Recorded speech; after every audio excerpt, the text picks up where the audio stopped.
After this, it all gets a bit blurry for me. Sure. Hello, Hi. I'm Symphony.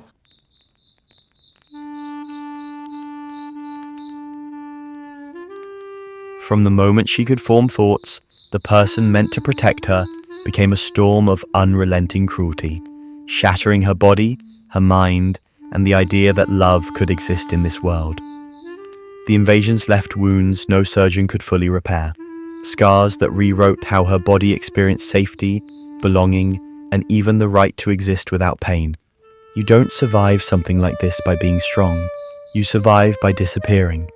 In the quiet corners of Sydney's western suburbs, behind the windows of an ordinary-looking house, lived a little girl named Jenny Haynes. And her story would go on to redefine what the human mind is capable of, not just in suffering, but in adaptation, in survival, and in a kind of psychological genius that most of us can't even begin to comprehend. Jenny Haynes.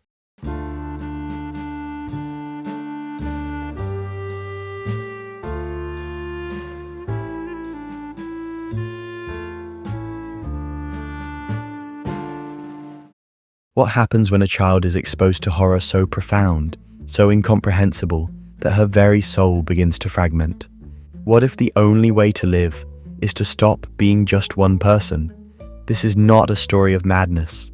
This is a story of intelligence, of innocence, of a little girl who turned her pain into people.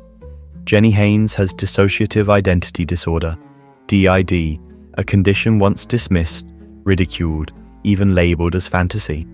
But in Jenny's case, DID wasn't just real, it was undeniable. Her brain, in the face of unrelenting sexual and physical abuse from her own father, did something extraordinary. It created 2,500 separate identities, each with a name, each with a role, each with a memory they were built to carry, so the child they were trying to protect didn't have to. Symphony was the first, a 4-year-old girl who sang lullabies during the worst moments of abuse, her voice a lull in the storm, her job to soothe and replace the girl who couldn't take it anymore. Then came Muscles, a teenage boy built strong, furious, and unafraid to speak with rage. Judas, 11 years old, built to take pain. Little Ricky, the saddest of them all, his job was to choose who would suffer next. He hated his job, he hated himself for it, but he did it anyway, because someone had to. And Jack, the chilled American voice, a calm strategist who knew when danger was coming. He would whisper, "Get out now, he's coming, go or he'll do it again." Each one was born from necessity, not imagination. These personalities didn't arise from fantasy or escape. They were survival tactics. Jenny wasn't playing make-believe. She was building an internal army, one designed not just to endure, but to manage the unbearable. Day after day, year after year. And what was she surviving? Her father, Richard Haynes, a man who turned his daughter's childhood into a torture chamber, who inflicted what even seasoned detectives would later call the worst abuse they'd ever encountered. A man who saw innocence and decided to desecrate it, and who did so, not once, but daily, for years. You can do this. Okay, it's the same. The bench? The bench is the same. Let's pause here, because the real horror isn't just the physical brutality. It's this. Imagine you are 4 years old, and the world as you know it is only this. You don't know what love looks like. You don't know safety. You have no comparison, no outside perspective. This, the pain, the fear, the smell of him, the locked doors, this is the world. For Jenny, the world wasn't broken. This was the world. And her mind, not yet fully formed, didn't fight it by calling it wrong. She accepted it. She made people to help her through it. Try to imagine that what it means to suffer for so long, so early, that your brain decides the best solution isn't escape, but transformation. Most of us live our lives with a stable, singular sense of self. Jenny did not have that luxury. Her self was shattered, deliberately, skillfully, by her own mind into thousands of pieces. Each piece was a shield, a sponge, a messenger, a sacrifice. It's here we begin to understand that DID is not a disorder. It is a strategy. It's what the brain does when there is no other way out. Psychiatrists call it sophisticated, because it is. Jenny had alters who could numb pain, others who could block out smell, even the stench of her father, which she described as burning bakelite and the most unwashed construction worker you could imagine. There were alters who remembered and alters who forgot. There were alters who screamed and alters who kept it together. All of them born for one singular purpose, to protect the core child from dying inside. Now pause again and ask yourself, what is the cost of surviving like that? What happens when your entire personality is not one, but many? What happens when the only way to cope is to never be whole? For Jenny, there was no switch that turned the pain off when the abuse ended. Her father stopped, the world moved on, but inside her mind, the battle raged on. Because when trauma lives in you for that long, it doesn't leave when the body heals. It becomes a shadow, a prison, and every step forward is haunted by the footsteps behind you. The trauma may end, but the architecture it leaves behind, that stays. The personalities didn't vanish, they remained, not because she wanted them, but because she still needed them. Even after the monster was gone, his voice still echoed in her head, still punished her, still made her feel broken, dirty, undeserving of love. Because here's the cruel truth. She was given a life sentence for a crime she never committed. Imagine being tortured and then living your entire adult life with the consequences of that torture as your only sense of reality. Imagine not knowing who you might wake up as. Imagine losing decades to trauma you never asked for. And now imagine that you were innocent. This is the greatest tragedy of trauma. It steals not just your peace, it steals the life you could have lived. Jenny could have been anything, a carefree girl, a dancer, a child who sang not to survive but just for joy. She could have had sleepovers, birthdays, a first kiss that wasn't poisoned by memory. She could have known what it was to feel safe in her own skin, but instead her childhood was sacrificed on the altar of another man's evil, and the only thing left to protect her was herself. So she became many people, and together they waited, they endured, and one day they rose. 9 years, that's how long it took before she met a detective who believed her. Paul Stamoulis, the first man who didn't see her as crazy, dramatic, or lying. The first to say, "This is real, and I believe you." Can you imagine what that feels like? To live decades with a truth so unbearable that no one believes you. And then finally, someone does. That belief was the beginning of justice. Jenny gave a statement, a long, detailed, harrowing account, and each detail, sickening, specific, undeniable, came not from imagination, but from memory. Because when you split yourself to survive, you remember everything. Every voice, every scream, every smell, every corner of the room.